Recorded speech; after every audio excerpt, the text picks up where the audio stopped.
My name is Walker Holmes, and I'm the Inventory Integration Manager at White Oak Pastures.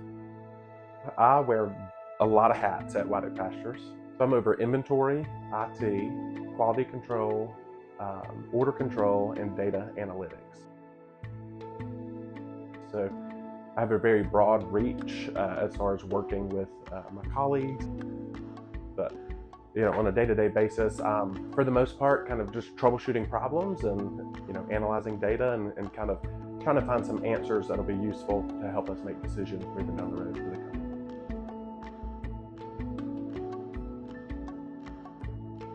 Can you set me up so I can print it from this room? So Let's it's go like- look at this. We have several different softwares that are capable of tracking inventory.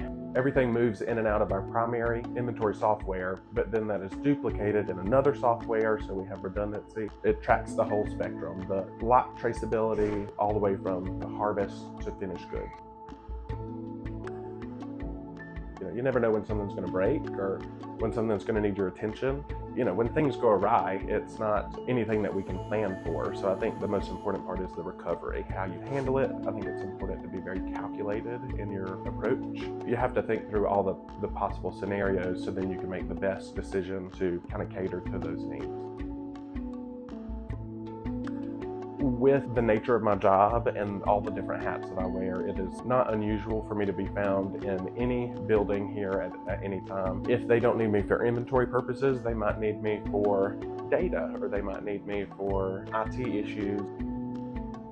One thing that you can do to really minimize the amount of stuff going to waste and becoming expired is, one, you got to be proactive. You got to be looking at the inventory to see what's what. Another very large outlet is our makerspace. I had the very unique experience to be able to manage the makerspace for a couple of years, and the makerspace is a zero waste facility, so anything that we can't use here, there's a very good chance that it could be used for something there and turned into another product. You can pull lots of answers out of data and looking at the movement of inventory, but if they're not answers that get us closer to our end goal, then it's really not doing us any good. You can't hit the bullseye if there's no target. So you got to know what the target is. Don't be afraid to look at the trends. You can't necessarily just look at how things are for right now. You have to look at how they were, where they're at, and where we hope that they will go.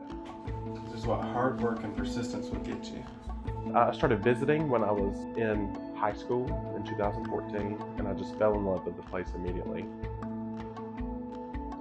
But then after I graduated college, I moved down here full time and got to manage the makerspace for a couple of years, and I had a blast doing that. But I think I was ready for something more. I wanted to be able to give back more to White Oak. So the inventory role had existed, but we kind of took that and added to it.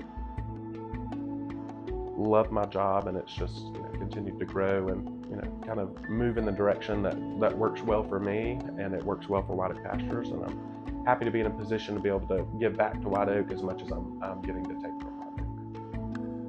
From the time we harvest an animal, it is logged using scales and devices that we have set up to work with our inventory softwares. And then as it moves into each room, it might be labeled a little differently, but every piece of that tracking is done with hardware that we have specifically for our inventory softwares. And I think it's a very valuable thing to have, because from a global perspective, we can see what all of our employees are doing and how our inventory is moving. And there's a lot of things that we do, order fulfillment, things of that nature, that it just couldn't be done without some of the devices that we have in place now. I'm a helper at heart, so I think, one, I want to be able to help people and kind of move the group towards a common goal. I love to know how things work and why they do what they do, and so when I'm troubleshooting things, that's the primary thing that I'm doing is looking at what is it supposed to do and what is it not doing. I just love that approach. I love being able to kind of unpack a process and figure out how we can improve it and put it back together. I love my job. I really feel as though I get to be one of the major parts that gets to help move the needle in the direction that we're hoping to take the business.